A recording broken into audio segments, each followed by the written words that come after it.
2023, everyone. Hope you're good on this spooky day. Now, this week's video is a special one because I'm finally redrawing this postcard I've had since I think I got it, in 2020 when I first moved to my old apartment back in York. So I'm glad to finally be doing it because I just love it. It's so spooky. Like, it has those gothic horror vibes, which just hits right there for me. But I have no idea who the actual artist is. So if anyone else does know, please tell me because I can't seem to find any information anywhere. The other thing that makes this video really special is it's kind of my first draw with me, so I'm going to be showing pretty much my whole process of how I begin a drawing, so from beginning to end. I didn't record me sketching because I don't know, I think we all know what sketching is like, and that's also the bit where there's like the most faffing about in terms of working out the composition of a piece and stuff. But if I ever do another one of these, I'm very, very happy to show me sketching. So if you do want to see that, please let me know. So what I'm doing at the moment is doing the base part. This is kind of my least favorite bit because there's just a lot of outlining of shapes, kind of going over the sketching. So I usually don't do line art, which is where I don't need to sort of tidy up the sketch that I've done. It kind of happens here, as you can see, where I sort of follow the part that I'm most happy with. So it's kind of like my, so at least favorite bit of the whole process, just because it's just like figuring out colors and just filling out gaps and all that. But even then, that's not a like, oh, I hate it. It's just out of it all. It's just the part I find the like least interesting because it's just, you know, it's kind of just placing the colors on. There's not much thinking going on other than working out the colors and playing around with pens and brushes that I want to use. I'm more of like a detail person, which is also the bit that takes me so long. So you'll see very, very soon just me adding layers and layers of detail. I just love it though. It does it. I keep saying that a lot. It's apparently my thing at the moment. Oh dear. This video is also kind of going to be a sort of you can learn about me thing. So I'm going to be answering some Halloween related questions. I did a bit of looking around online for like kind of like Halloween icebreakers basically, and I found some that I quite like. I found 11 and I've thrown them in a random number generator because I don't think I'm going to get through all 11. But you know, it should be more than enough if so. But the first number we've landed on is number 7. And that question is, do you have a favorite Halloween tradition from another culture or country? Now, this is actually a great first question because as some of you know, especially from my first video, is I moved to the USA last year. So last December, right at the beginning, around the 3rd or 4th, to finally be with my husband. Now, I actually am going to say America as my answer for this question because I just love how they go to town here. So some of my neighbors around here have just the amount of decorations they've done outside their houses is just, I love it so much. And there's so much like Halloween spooky themed merchandises and chocolates and gifts everywhere. It's just they just absolutely go to town. I love it so much, and everyone just seems really into it as well. Okay, maybe not everyone, but you know, enough people really are into it, whereas back at home in the UK, not so much. Like, it's gotten a bit better, and it wouldn't it, once I left the country. But unless you're kind of a kid, people don't really care too much in the UK, at least I've found. So yeah, I will have to say America just for the A-star for effort of celebrating this spooky season. Question 9. What's your favorite type of pumpkin flavored treat? Oh, this is a good one as well. I absolutely love the flavor of pumpkin. I've got a real sweet tooth, so whether I have it in a sweet thing or savory thing, I just think it's so delicious. But I think the best thing I've had, There are Krispy Kreme does these pumpkin spice donuts, so there's a few of them, but the default one they have is just so delicious, and it has like a real nostalgic taste to it. So back in the 90s and early 2000s, McDonald's used to do a cinnamon flavored donut, which was so delicious. I'm so sad they don't do them anymore. But this pumpkin spice donut that Krispy Kreme does tastes very, very similar to that, and the texture as well. So the first time when I had one back in 2018, I was actually just thrown back to being a kid, eating one of those donuts in McDonald's. I absolutely love donuts, by the way. They might be up there as my favorite kind of like treat in that sense altogether. So I think if I had to choose my favorite pumpkin flavored treat, it would definitely have to be those. A second running up would be there's a ice cream brand around here called Grater's, and they do a pumpkin pie flavored ice cream. Now, I'm not much of an ice cream person, to be honest, but this ice cream is just absolutely divine. And they put little bits of like pie in it, which just tastes so good. Absolutely would recommend if you happen to be around the Grater's during the autumn fall time. Base colors finally done, and from here it will all be screen recording so you can really see what's going on.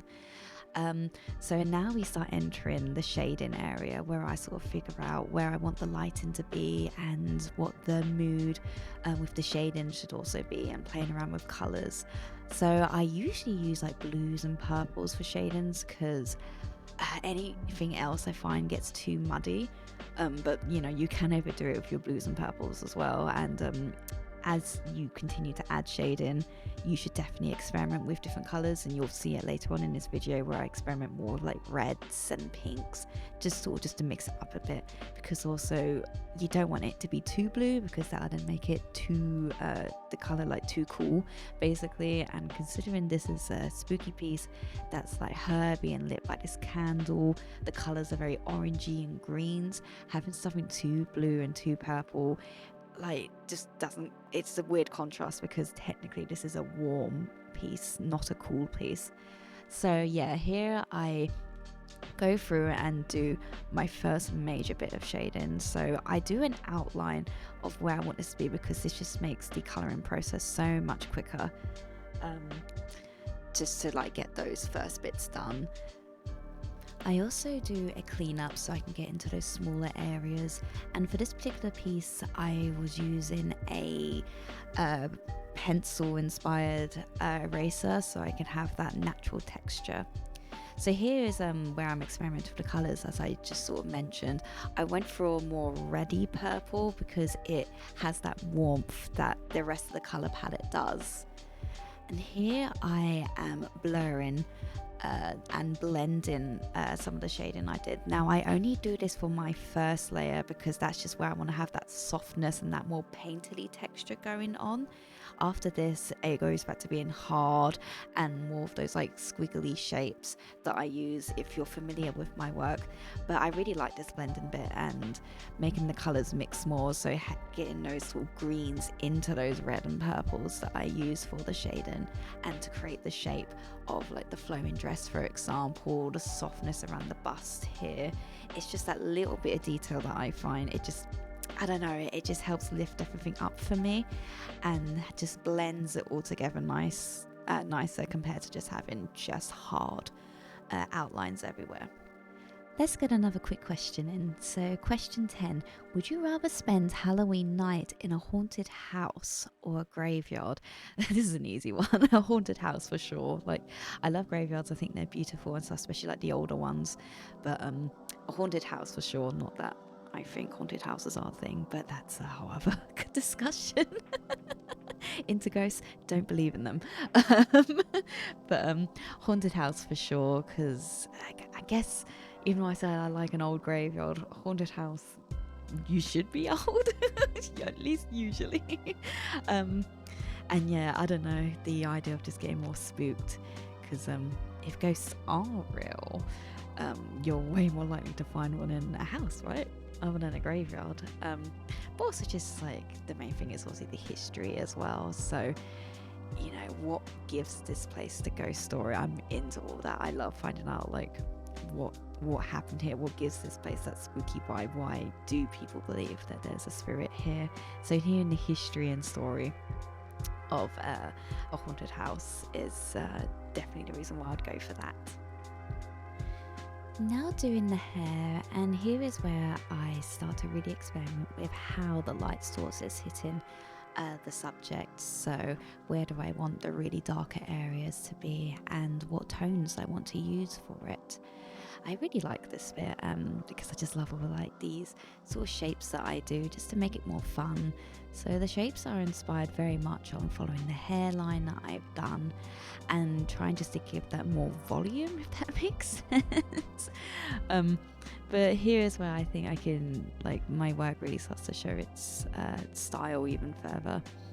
Yeah, so I really like it a lot, and it's here on that fringe you can see these like little darker areas are done in the bun there, so experimenting with those purpley reds against her red hair to show like the sort of tones going on. And this kind of technique basically goes further from what, oh, here we go.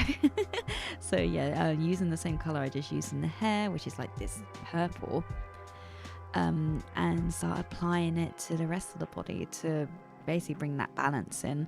So you see like this white outline actually on the hair. I actually end up getting rid of that because I think it's a tiny bit too much. Sometimes it works in my pieces, but for this one, going back to how it's a warm piece, I feel like the white in her hair just makes it a bit too cool and doesn't work for me. It just it kind of loses its softness as well.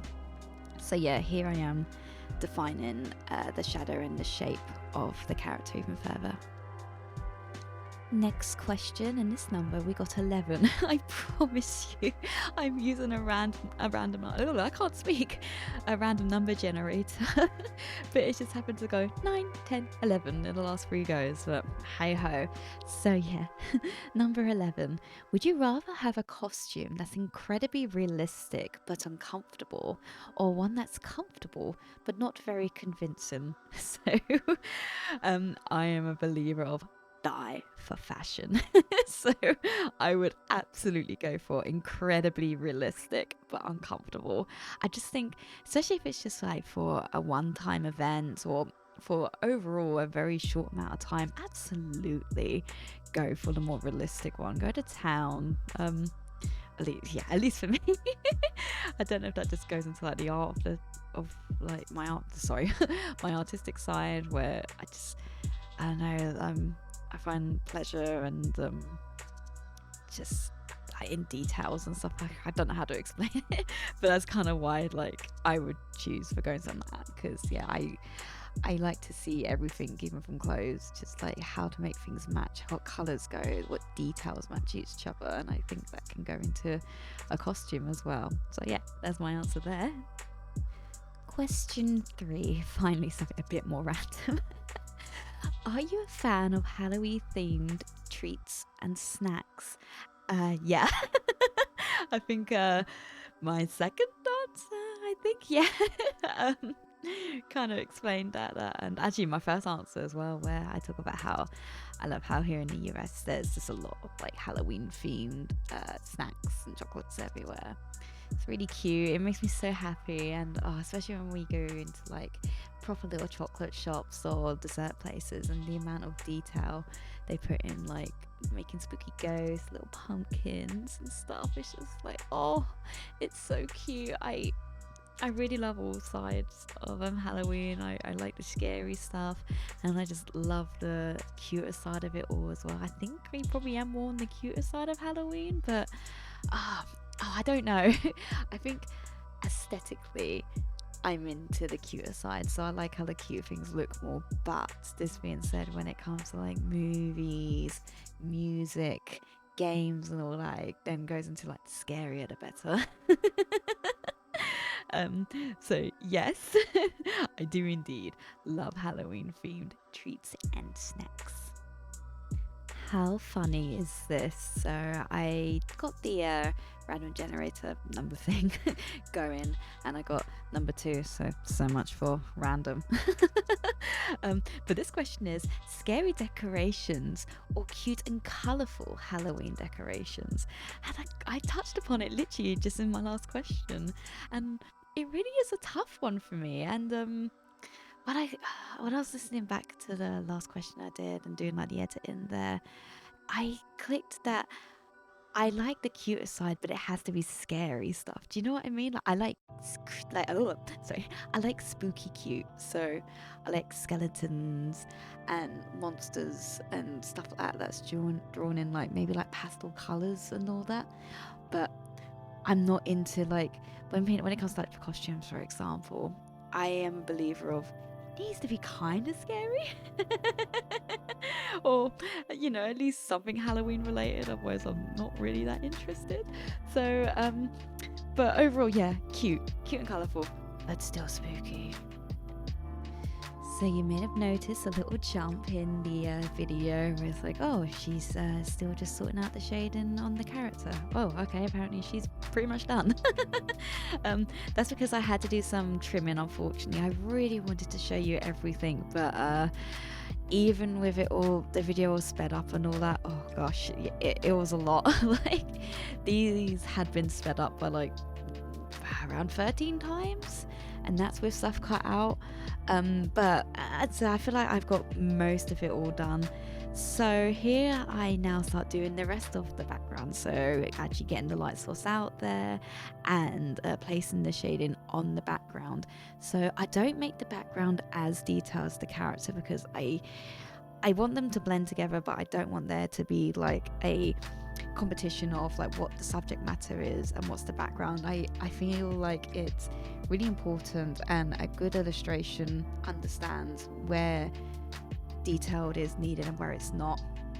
And as long as there's some things that keep it together, like for example here it's the shade and style that's similar, and the tones again, so all the tones I use on the background is stuff that I've used on the character, that is usually enough to keep the piece together, to show that this thing is in the same place as this person or this character,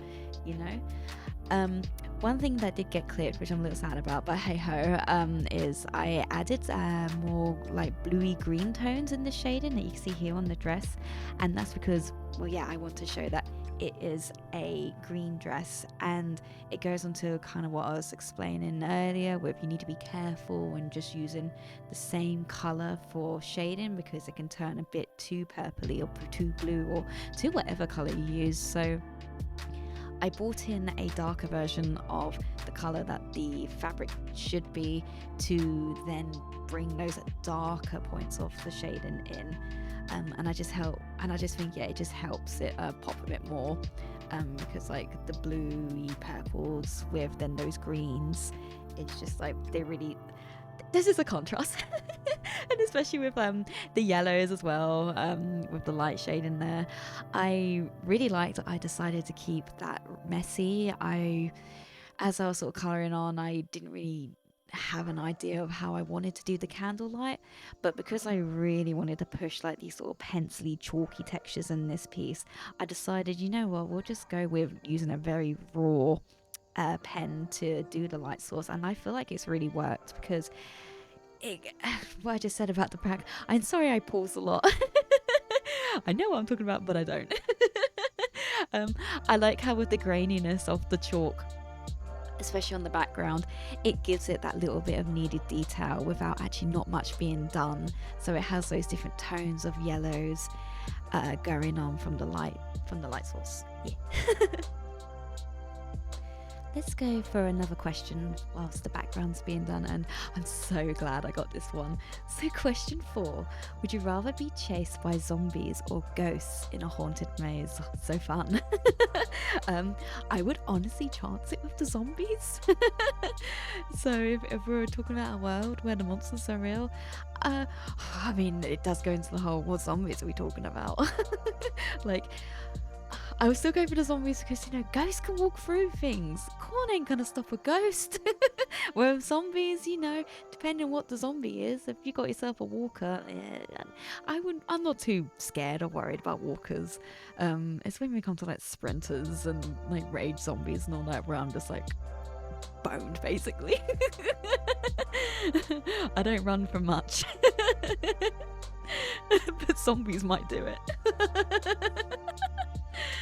Yeah, zombies, please. So this is my favorite part of the whole drawing process, and that is adding the highlights. So how my style works is I add the highlights next to either the second or darkest layer when it comes to like the shading, mainly because it really helps those yellows or whatever color I'm using as a highlight to pop. And yeah, I just love how it looks. I put it everywhere. It might not necessarily make sense, but it just gives the whole piece that little bit of pop and detail that I just love. And I always feel so satisfied once I've added it. And yeah, it just, yeah. So when I was talking about how I clip things out, I had to keep the pumpkin in. Like, come on, it's Halloween. I couldn't clip this spooky little guy out. And I'm pretty sure he's the last bit of this drawing. I think I add some tiny bit more shading going on, but after he's coloured, it's pretty much nearly there. Little face. My husband thinks he's really, really creepy, but I think he's sweet. He's like kind of short and thick. But yeah, I hope it's like been insightful for what you've seen so far. Well, all of it basically. And helps you understand like how I colour, and just I don't know, just some of the little bits of advice that I gave you. At least I hope some of it is useful to you. If you like this kind of content, please let me know. I'll be happy to do some more down the line, and who knows, maybe do a live stream or two one day. I think we have time for one more question. I knew 11 was going to be more than enough. So number 5, would you rather have a Halloween party with no decorations or no costumes? Absolutely no costumes, because it's all about the vibe, you know, like you can still wear spooky clothes or, you know, Halloween themed fashion, but going somewhere that has all the decorations, that's way more part of the theme, and nowhere near as strange as a bunch of like slashers just dressed in a normal room. Dracula in just like a modern lighting kitchen. Oh yeah, that's so the gothic vibes I'm here for. But yeah, no, absolutely. Someplace that had, I'd rather be at a party that has gone to town on costume. Sorry, the absolute opposite, gone to town on decorations than costumes, because hey, we could also just channel our inner Wednesday Addams where she says the line about her Halloween costume. I'm a homicidal maniac. They look just like everyone else. And yeah, that's it. I'm just adding this last bit of shading now, so putting a bit more reds in there, a bit more orange light from the lights. And that is pretty much it. I then take it to Photoshop after this, where I do where I do some small bit of editing, where I, you know, play with the color levels, bring out like just add maybe more green tones, but basically just editing. So maybe make those darker shadows like deeper and stuff. But yeah, here she is. I'm super happy with it. It was so much fun. And something that I really needed, because I don't know, this whole month of concentrating on my business and all that, I felt like I've sort of lost my style for a moment, which I know is a really weird thing to say. It's like, oh wow, I forgot to draw after just like a month of not doing as much drawing, but it happens. So this was an absolute great exercise for me, just to familiarize myself again with just how I draw my figures and stuff, and doing just normal pieces. So yeah, again, I really hope you enjoyed this video and found it insightful on both me and what I find spooky and what I love about Halloween, and just how I approach my bigger pieces like this. Please remember to like and subscribe and to share this video. I'm really happy with all the support I've got so far. It means so much for me. Like every time I upload and I get new subscribers and see likes and get little comments, it means so much. And yeah, I really enjoy this. And I'm excited for the next one where we'll go back to normal. I'm not really too sure what the next video is going to be, but I'll figure it out. Happy Halloween. See you later. Bye.